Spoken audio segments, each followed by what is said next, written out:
여러분은 주어진 자신의 모습에 만족하십니까? 혹시 지금보다 좀 더 잘생기고 좀 더 많이 배우고 좀 더 좋은 가문에 태어난다면 더 행복할 텐데 왜 나의 모습은 이것밖에 안 되나, 이런 생각을 해보신 적이 없습니까? 그러나 과연 현재 나의 모습과 달라지면 정말 더 행복해질까요?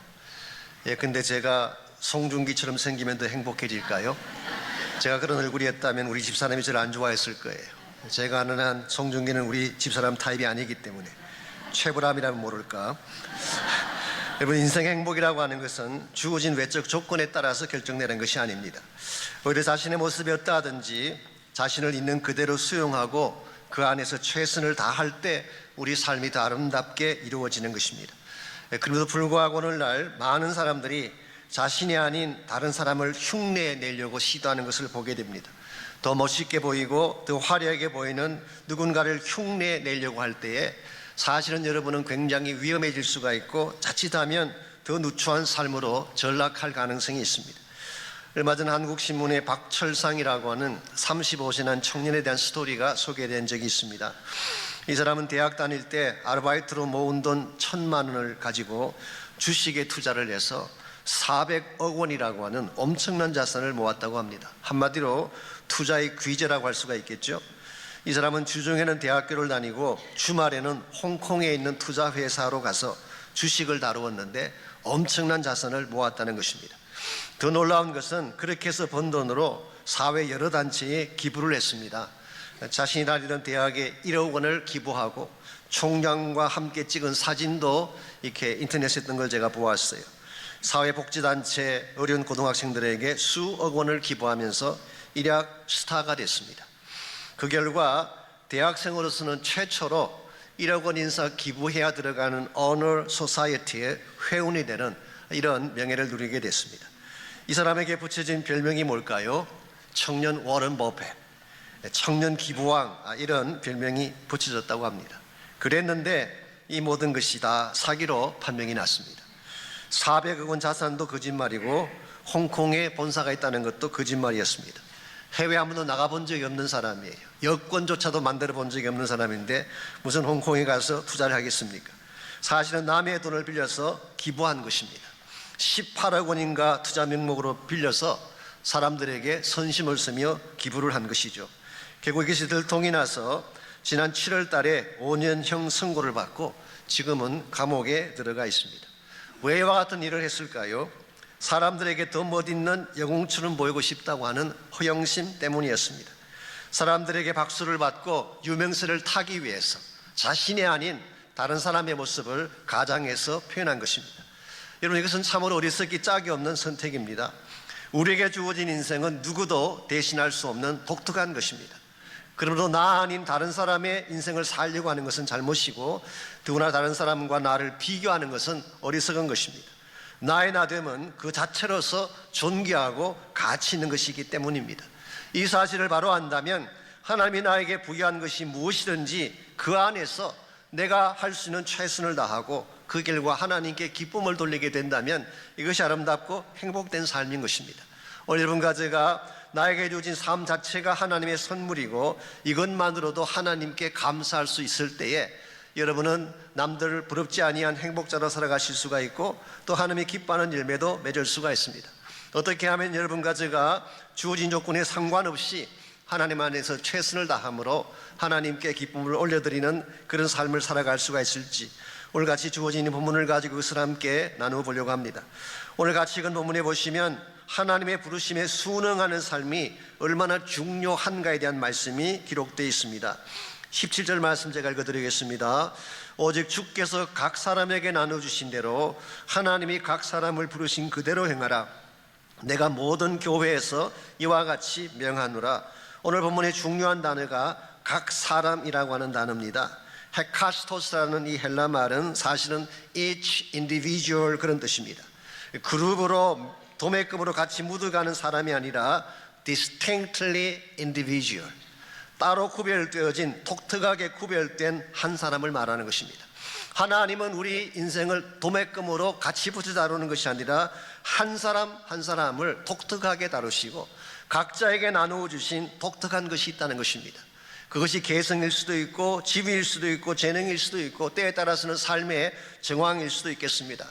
하나님 우리 각자에게 독특한 삶의 현장을 주시고 그리고 우리를 부르셔서 그 삶을 통해서 하나님께 영광 돌리게 하는 것이 하나님의 계획입니다. 그러므로 우리에게 주어진 것이 어떠한 상태이든지 그것을 거부하지 말고 하나님 주신 선물로 잘 억셉트해서 그 안에서 바르게 행할 때 여러분의 삶은 하나님께 기쁨이 되고 여러분의 인생도 행복자로 살게 되는 것입니다.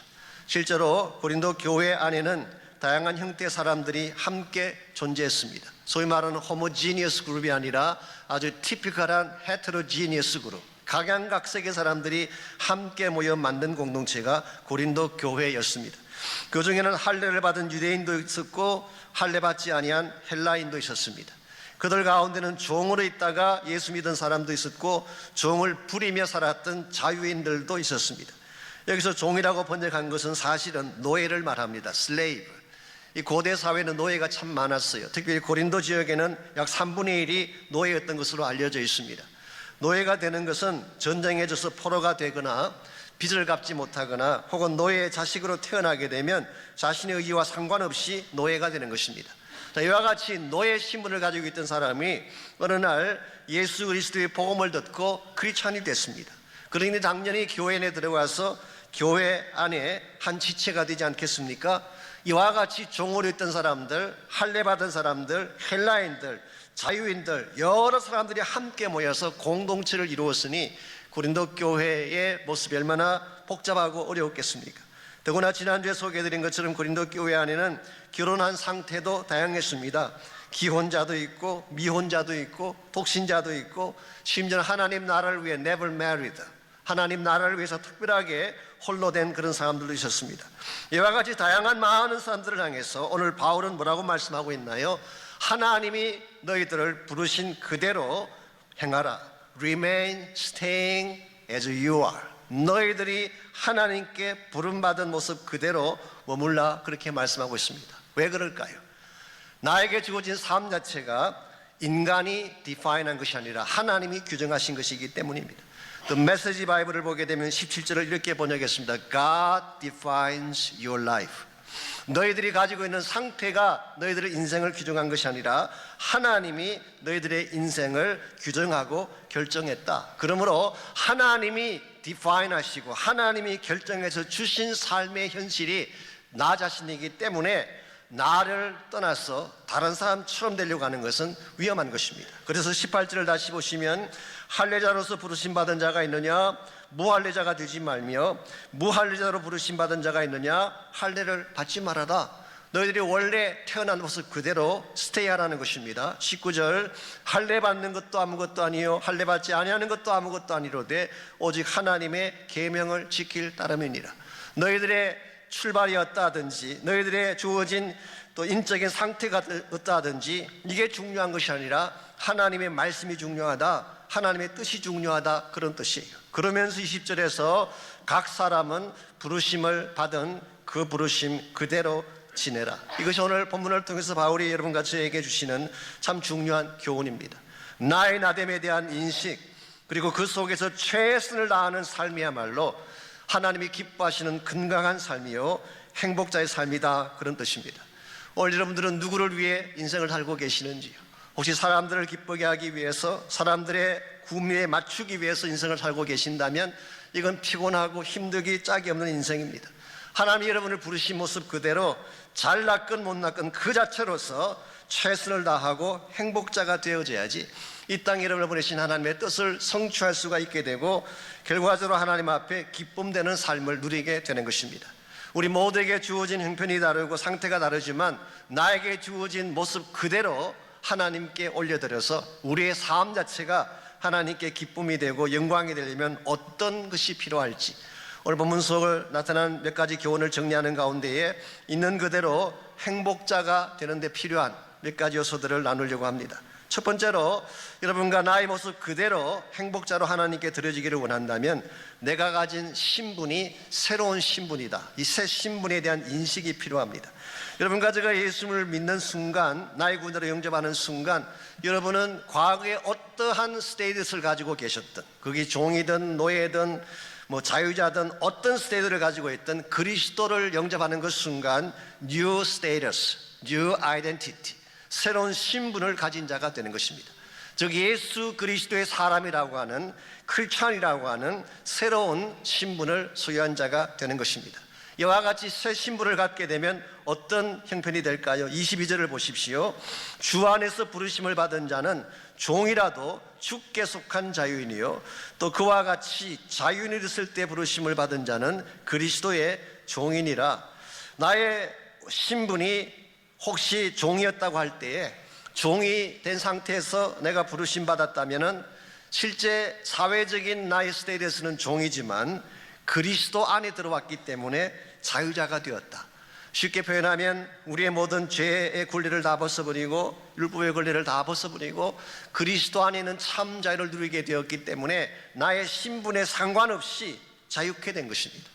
동시에 외형상으로는 자유인이고 외형상으로는 마음대로 할 수 있는 신분을 가졌다고 하더라도 예수님을 믿는 그 순간 그는 그리스도의 종이 되어서 새로운 마스터, 새로운 주인을 섬겨야 된다. 저는 여기에 우리가 크리스찬이 됨으로써 말미암아 누리게 될 참된 자유에 대한 개념을 읽어볼 수가 있게 됩니다. 여러분, 자유라고 하는 것은 내 마음대로 하는 것이 아닙니다. 예수님을 주인 삼고 그분의 뜻을 따라 행하는 것이 참 자유의 길이에요. 내 마음대로 한다는 말은 다른 말로 표현하면 내가 주인되라는 뜻이죠. 더 정확하게 표현하면 내 육신의 소욕이, 내 안에 있는 carnal desire가 주체가 돼서 나를 이끄는 삶을 사는 것. 이러한 자의 삶은 아무리 겉모양이 자유인처럼 보여도 사실은 자유인이 아닙니다. 야망에 끌려다니기 때문에, 욕심에 끌려다니기 때문에. 여러분의 마음 중심이 만일 야망이 꽉 차 있어서 야망에 여러분의 삶을 드라이브하고 있다면 여러분은 야망에 묶인 자가 되는 것입니다.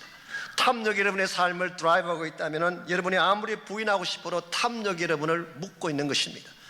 여러분의 신분이 어떠하든지 간에 야망이나 탐욕이 내 속을 지배하고 있다면 여러분이 가진 외적인 신분에 상관없이 여러분은 자유자로 살아갈 수가 없습니다. 미국 사람들이 흔히 하는 조크 중에 이런 이야기가 있습니다. 한 번은 할머니 한 분이 신부님을 찾아오셨어요. 중요한 부탁이 있으니 꼭 들어달라고. 뭐냐고 물었더니 사실은 자신이 사랑하던 메리라고 하는 개가 죽었는데 장례식을 좀 집례해 줄 수가 있느냐고 그렇게 불렀어요. 신부님 어이가 없어가지고 아니 저희는 개 장례식 같은 건 안 합니다. 그랬더니 할머니가 좀 실망하시면서 이렇게 말을 합니다. 사실은 제가 메리를 위해 들어둔 보험을 찾았는데 그 보험금이 5,000불입니다. 누구든지 집례하시는 분에게 드리려고 했는데 안 되겠네요. 할 수 없이 건넌 마을에 있는 교회 목사님께 부탁을 드려야겠네요. 말을 듣자마자 신부님께서 아니 왜 진작 메리가 캐톨릭이라고 말씀 안 하셨는지. 이게 소위 말하는 사심이에요. 여러분, 사심이 개입되면 누구도 자유할 수가 없는 것입니다. 내 마음속에 탐심이 들어오는 그 순간 우린 욕심을 따라 기울게 되고 모든 것을 욕심이 이끄는 대로 결정하게 되는 것입니다. 그나마나 내 마음의 중심이 예수님이 주인이 된다면 스토리는 달라지는 것입니다. 예수님이 내 마음의 전체를 장악하고 있어서 예수님이 내 마음의 주체자가 되게 되면 나를 얽매였던 모든 것에서 풀려지게 되고 그때 진정한 자유인이 될 수가 있다. 우린 그 좋은 예를 사도 바울 자신의 생애에서 발견할 수가 있습니다. 아시는 대로 바울은 예수님 알기 전까지 많은 것을 가졌던 사람이었어요. 집안도 좋았고 가문도 좋았고 부자였습니다. 그리고 로마 시민이었어요. 당대 최고의 학자인 가말리엘 문에서 직접 공부를 했고 유대 종교의 핵심부에서 권력을 갖고 있었던 사람. 세상적인 기준에서 말하자면 모든 걸 거의 다 소유했던 인물이 사울이었어요. 나중에 바울이 됐지만 그러나 이 바울이 이 모든 것들을 가지고 무슨 일을 했나요? 예수 믿는 사람들을 잡아 죽이는 일을 했어요. 사람들을 감옥에 집어넣고 처형하는 파괴자로 핍박자로 살아갔습니다. 이와 같이 사람들을 핍박할 때 바울의 마음 중심을 붙잡고 있는 것이 무엇이었을까요? 사랑일까요? 정의였을까요? 하나님이었을까요? 아닙니다. 외형상으로는 하나님을 위하고 유대 종교를 위한다고 말은 했지만 실제 바울의 마음의 중심을 붙잡고 있는 것은 정오심이었어요. 아니면 더 높아지기 위한 야망이었을 가능성이 많습니다. 이와 같이 야망이 그 마음을 꽉 채우고 있고 정오심이 그 마음을 얽매고 있는 사도 바울의 모습, 행복자로 살 수 있을까요? 결코 그럴 수가 없었을 것입니다. 이와 같이 생활했던 바울이 다메섹 도상에서 예수님을 만나는 순간 그는 그 모든 야망에서 풀려나게 됩니다. 진짜를 만나고 났더니 그동안 나를 이끌었던 모든 것들이 아무것도 아닌 사실을 깨닫게 되고 참 주인이신 예수 그리스도에게 자기 삶을 의탁하게 되고, 이것이 우리가 알고 있는 예수 만난 이후에 참 자유자 바울의 모습이라고 할 수가 있습니다. 여러분과 저의 삶 가운데에 진정한 자유를 누리기를 원하신다면 그리스도에게 붙잡혀야 돼요. 그분이 내 인생의 주인 되게 하셔야 됩니다. 예수님 내 인생의 최대 가치가 되고 그분이 내 마음을 장악하는 자가 되는 순간 우리는 세상 일에 연연하지 않게 됩니다. 세상 것을 가져도 좋고 갖지 않아도 상관없습니다. 사람들이 나에게 박수를 보내도 좋고 야유를 보내도 상관없습니다. 내 안에 그리스도가 계시기 때문에. 여러분과 제가 참으로 하나님 안에서 나에게 주어진 조건에 상관없이 행복하게 기쁘게 살아가려면 그리스도 안에서 새 피조물 된 사실을 알아야 돼요. 우리는 과거의 사람이 아닙니다. New creature. 그리스도 안에 있는 자에게는 누구나 새 것입니다. 새로운 피조물 된 사실을 기억하고 새로운 존재로 살아가야지 여러분은 주어진 조건에 상관없이 하나님 뜻을 위해 살 수 있는 것입니다. 두 번째로 여러분의 제 삶이 있는 그대로 하나님 앞에 기쁨을 올려드리려면 삶의 방향을 바르게 해야 됩니다. 내 삶의 디렉션이 바른 방향을 향해야지 하나님의 기쁨 되는 삶을 추구할 수가 있습니다. 23절 말씀 보십시오. 너희는 값으로 사신 것이니 사람들의 종이 되지 말라고 했습니다. 여러분과 제가 크리스찬이 된 이 사건은 그냥 된 사건이 아니라는 것입니다. 하나님께서 값을 지불하고 우리를 사셨기 때문에 주어지게 된 존재가 크리스찬의 존재입니다. 하나님께서 여러분과 저를 구원하실 때에 얼마나 많은 것을 지불하셨을까요? 얼마나 많은 양을 지불하셨을까요? 하나님의 아들 예수 그리스도라고 하는 정말 온 우주와도 바꿀 수 없는 가장 값진 것을 지불하고 여러분과 저를 사셨어요. 그러므로 이제부터 여러분과 저의 삶은 우리의 것이 아니라 값을 지불하고 사신 하나님의 소유가 되었고, 그러므로 이제 우리는 사람들의 종로로 타며 살아서는 안 된다, 그런 뜻이에요. 오늘 본문에서 사람의 종로로 한다는 이 말의 뜻이 뭘까요? 쉽게 표현하면 사람들을 기쁘게 하고 사람들의 구미를 맞추고 그들의 인정을 받으려고 하는 삶, 이게 바로 사람의 종으로 사는 것입니다. 여러분과 제가 예수를 믿은 이후에도, 예수의 사람이 된 이후에도 사람들을 기쁘게 하기 위해서, 사람들의 구미를 맞추기 위해서, 사람들의 박수를 받기 위해서 살아가게 된다면 여러분의 삶은 삐뚤 수밖에 없고 잘못될 수밖에 없는 것입니다. 그런데 반대로 날 사랑하셔서 자신의 전부를 주신 예수 그리스도를 위해 살게 된다면 여러분의 인생은 가치 있게 되고 아름답게 되는 것입니다. 오늘 우리의 삶의 두 가지 방향이 오늘 본문에 제시되고 있습니다. 인간을 기쁘게 하기 위해서 사람을 향하여 인생을 살아갈 것이냐, 아니면 내 인생의 참 가치이신 예수님을 기쁘게 하기 위해서 예수 그리스도를 향하여 우리 인생을 살아갈 것인가. 오늘 여러분 삶의 방향이 하나님이냐 인간이냐, 하나님이냐 나 자신이냐, 여기에 따라서 삶의 내용도 달라지게 되고 열매도 달라지게 되는 것입니다. 구약 성경에 보게 되면 이스라엘의 초대 왕이었던 사울과 2대 왕인 다윗에 대한 인생 스토리가 기록되어 있습니다. 인간적인 차원에서 두 사람을 비교해 보면 두 사람 다 좋은 자질을 가지고 있는 지도자라고 할 수가 있습니다. 첫째로 둘 다 얼굴이 참 잘생겼어요. 사울도 얼굴이 잘생겼고 키가 크다고 성경은 기록하고 있습니다. 다윗도 눈이 빼어나고 얼굴이 아름다웠다, 그렇게 성경은 묘사합니다. 이걸 보면은 둘 다 한섬했어요. 잘생겼어요. 두 번째로 둘 다 전쟁을 참 잘했습니다. 사울도 전쟁에서 승리를 많이 했지만 다윗도 전쟁에서 승리를 많이 했죠. 세 번째로 둘 다 이스라엘의 왕을 지냈어요. 한 나라의 왕이 된다는 거 쉽지 않습니다. 그런데 사울도 왕을 지내고 다윗도 왕을 지냈어요. 네 번째, 공교롭게도 두 사람 다 40년 동안 이스라엘을 다스렸어요. 사울도 40년간 다스렸고 다윗도 40년 동안 왕위에 있었습니다. 이와 같이 인간적인 비교를 해보면 둘 다 좋은 자질을 가지고 있는 훌륭한 인생 같은데, 사도행전 13장 21절과 22절에 보게 되면 하나님은 사울은 패하시고 다윗을 세우셨다, 그렇게 기록하고 있어요. 하나님께서 사울은 패하여 버리시고 다윗은 세워주셨다. 실제로 사울 왕은 하나님께서 패하심으로 말미암아 그의 말년은 비참하게 되고 결국 자길로 최후를 마치게 되죠. 그 반면에 다윗은 하나님이 세우셨기 때문에 이스라엘의 영원한 성군이 되고 지금도 존경받는 왕이 된 것입니다. 무엇이 두 사람의 이와 같은 운명을 바꿔놓았을까요? 한마디로 표현하면 삶의 디렉션 때문입니다. 나와 인간을 위해 살아가느냐 아니면 하나님을 향해 사느냐, 이 차이점이 다윗과 사울을 갈라놓은 것입니다. 성경 기록에 의하면 사울은 하나님을 위해 살았다기보다는 자신의 영광을 위해 살았어요. 그래서 그는 전쟁에 승리했을 때의 갈멜에 자신의 기념비를 세웁니다.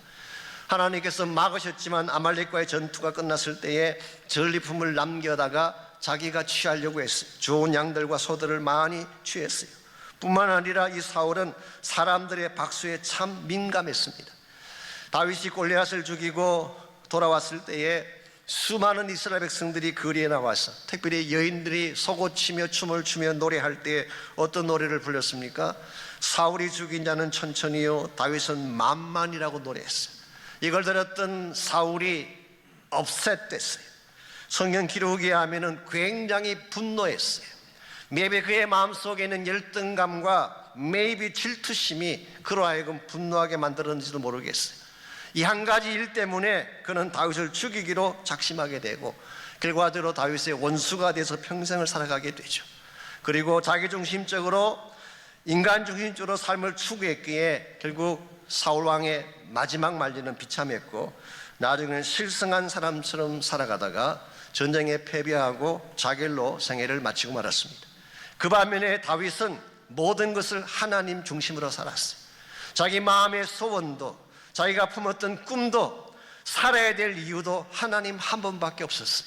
그래서 다윗이 기록한 유명한 시편인 시편 16편 2절에 보게 되면 다윗은 고백합니다. 주밖에는 나의 복이 없나이다. 세상에 수많은 복이 있지만, 내가 추구할 수 있는 수많은 영광들이 있지만 나에게 있어서 복은 하나밖에 없습니다. 주님 한 분이 전부입니다. 이와 같이 하나님 중심으로 하나님만을 위해서 그의 삶을 투자하며 살아왔기 때문에 다윗은 결과적으로 이스라엘 역사상 가장 위대한 왕으로 쓰임받았고 다윗의 후손 가운데서 메시아신 예수님께서 탄생한 것입니다. 여러분과 저의 인생도 마찬가지입니다. 인간을 향하여 살 것이냐 하나님을 향해 살 것인가.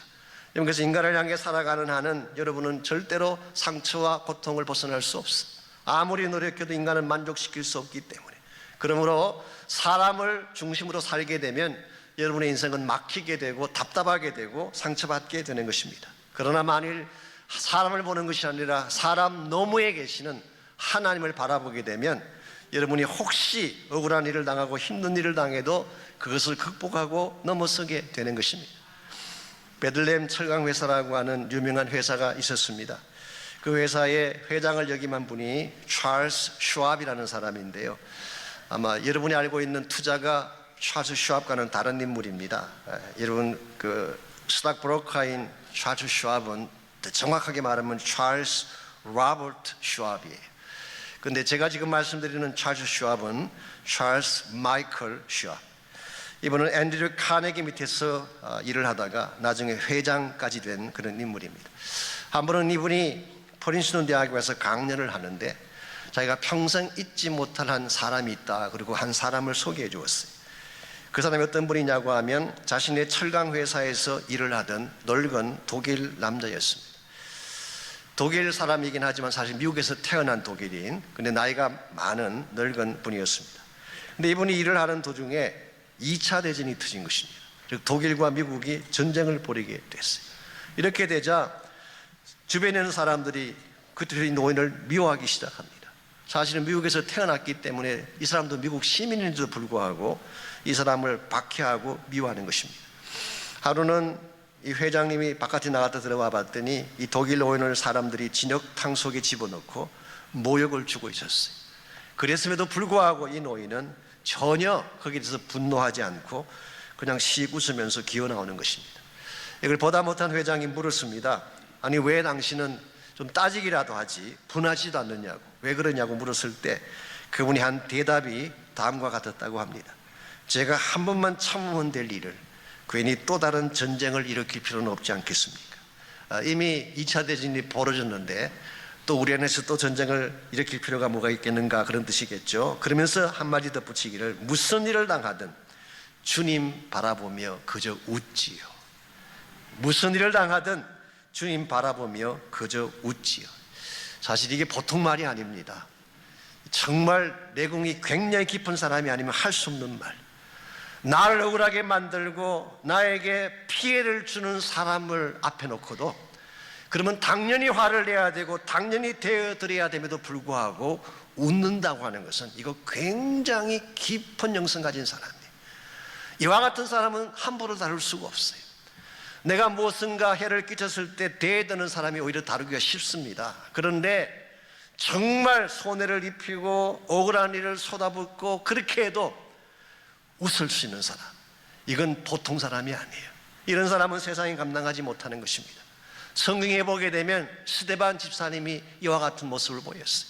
자기를 향하여 돌을 치는, 자기를 죽이는 그 유대인들을 향해서 얼굴이 해같이 빛났고 하나님을 향해서 기쁨의 아름다운 미소를 띄었다는 사실. 아무리 사람들이 나를 핍박해도 I'm smiling. 이건 하나님이 아니면 주실 수 없는 파워예요. 만약 오늘 여러분과 저의 마음속에 이와 같은 힘이 우리 안에 있다면 우리는 세상을 이길 수 있어요. 세상 사람들을 감동시킬 수 있고 그들에게 던질 메시지가 있는 것입니다. 이런 측면에서 우리의 인생의 디렉션이 사람이 아니라 하나님을 향하게 될 때 여러분은 똑같은 조건 속에 살아도 더 큰 열매를 맺으며 살아갈 수가 있습니다. 마지막 세 번째로, 우리가 있는 모습 그대로 행복자가 되어 살아가려면 우리 삶의 위치를 바르게 해야 됩니다. 내 삶의 중심을 어디에 둘 것인가, 그 말씀입니다. 24절 말씀 보십시오. 형제들아 너희는 각각 부르심을 받은 그대로 하나님과 함께 거하라고 했어요.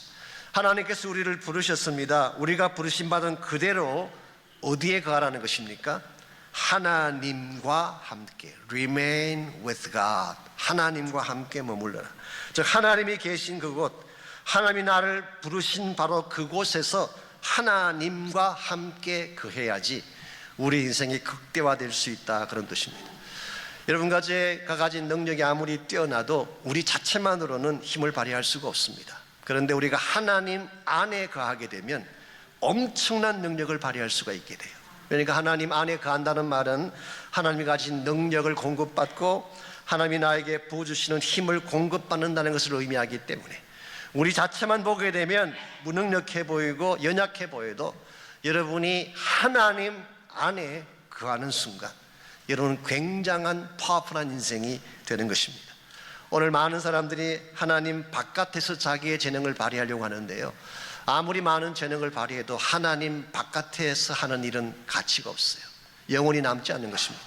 그런데 하나님 안으로 들어왔을 때, 하나님 안에서 나에게 주어진 부르심과 나의 사명을 감당할 때에 하나님이 기뻐하실 열매가 맺히고 하나님이 우리에게 부어주시는 무한대의 가능성을 발휘할 수가 있게 되는 것입니다. 이와 같이 하나님 안에서 인생을 꽃피우는 삶을 이사야 58장 11절은 물된 동산이라고 표현했어요. 물된 동산. 팔레스타인 지역은 아시는 대로 사막기후이기 때문에 물이 없습니다. 이 물이 비가 1년에 조금밖에 오지 않기 때문에 모든 땅이 다 척박하고 말라 있는 것입니다. 그러므로 아무리 좋은 동산에 좋은 씨앗을 뿌려도 소용이 없습니다. 뜨거운 열기와 메마른 바람이 한번 불면 다 말라 비틀어질 것이기 때문에. 그런데 만일 그 동산에 샘이 솟아나서 끊임없이 물이 공급된다면 어떻게 될까요? 아무리 바람이 불고 가뭄이 와도 그 동산에는 꽃이 피고 나무가 자라서 열매를 맺게 될 것입니다. 우리의 인생이 이와 같다는 것입니다. 우리 삶의 위치가 하나님 안으로 들어왔을 때 우리 삶의 위치가 in Christ, 그리스도 안으로 들어왔을 때, 그래서 하나님께서 가지신 모든 가능성을 우리가 소유하게 되고, 그때 하나님이 아니면 맺을 수 없는 엄청난 차원의 열매를 맺게 되는 것입니다. 한국의 치과의사 분 중에 박윤규라는 분이 계십니다. 이분이 얼마 전에 KBS 아침마당에도 나오셔서 본인의 사역에 대한 간증을 하신 걸로 제가 알고 있는데요. 제가 찾아본 자료에 의하면 이분이 원래는 철도 공무원이었다고 합니다. 그랬는데 나이 20세 되던 해에 열차 사고를 당하게 되면서 한쪽 다리를 다치게 됐어요. 잘 못 서게 됐어요. 그 결과 육신도 장애를 겪게 되고 정신적인 충격으로 굉장히 어려운 시간을 보냈다고 합니다. 아마 일반 사람 같았으면 자신의 육체적 조건을 단식하며 저주하며 주저앉았을 터인데, 이분은 믿음의 사람이었습니다. 자기 모습을 원망하기보다는 이와 같은 상황에서 하나님이 나에게 주시고자 하는 뜻이 뭘까, 이걸 놓고 기도하기 시작한 것입니다. 그때 이런 마음이 찾아왔다고 합니다.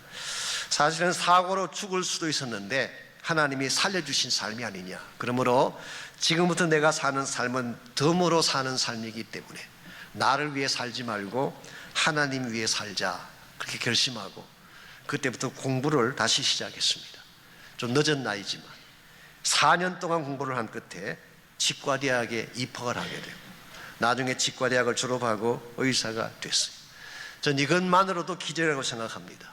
이와 같이 다친 사람이, 나이가 많은 분이 치과의대에 들어간다는 것도 보통 기적이 아니죠. 그런데 기적은 여기서 멈추지 않습니다. 이분이 의사가 된 후에 그는 무료 봉사로 여러 곳을 다니면서 섬기고 해외 나가서 선교하고, 특별히 매년 교도소를 방문해서 교도소에 있는 사람들을 치유하고 돕는 사역을 하셨어요. 그 나온 기록을 보니까 그가 벌었던 연봉의 절반을 매년 재수자들을 위해서 사용을 했는데, 이것을 몇 년간 했는가? 16년을 계속했다고 합니다. 이게 아무나 할 수 있는 일일까요? 저는 이러한 삶이야말로 물된 동산의 삶이 아닌가. 혼자 있었더라면 낙오할 수밖에 없는 인생인데, 혼자 있었더라면 아무리 애쓰고 노력해도 탈진에 말라갈 수밖에 없는 인생인데, 하나님 안에 뿌리를 내렸기 때문에 꽃이 피고 열매가 맺힌 삶, 이거는 성경이 제시하고 있는 참으로 행복한 그리스도의 삶의 전형이라고 할 수가 있습니다. 이런 의미에서 우리 인생은 우리 홀로 살 수가 없습니다. 하나님 안에 들어와서 하나님 안에 거해야 됩니다. 특별히 하나님의 사랑 안에 거하는 것은 굉장히 중요한 것입니다. 하나님 안에 거할 때에 하나님의 능력이 나를 살게 하고, 그 사랑 안에 거할 때에 어떠한 핍박이나 고독이나 외로움이 찾아와도 우린 그 모든 것을 딛고 일어서서 우리 삶을 아름답게 꽃피우며 살아갈 수 있게 되는 것입니다. 여러분과 저의 인생은 혼자 살도록 창조되지 않으셨어요. 하나님 안에 살도록 만들어졌습니다. 그 사랑 받고 그 사랑 먹어야지 바르게 살 수 있는 것이 여러분과 저의 삶의 현주소입니다. 이런 면에서 오늘 여러분께서 어떠한 위치에 있든지 어떠한 모습으로 인생을 살아가든지 나에게 주어진 모습을 탓하기보다는 하나님 안에서, 그 사랑 안에서 내가 할 수 있는 일이 뭔가, 내가 할 수 있는 최선의 삶이 무엇인가, 나를 이 땅에 보내신 하나님의 뜻이 무엇인가를 정확하게 아시고 그 능력과 그 사랑 안에서 하나님이 기뻐하는 열매를 향해 달려갈 수 있기를 바랍니다. 그때 여러분 한 분을 살아도 가치 있게 살 수가 있고 하나님이 기뻐하는 존귀한 열매들을 맺으며 살아갈 수가 있습니다.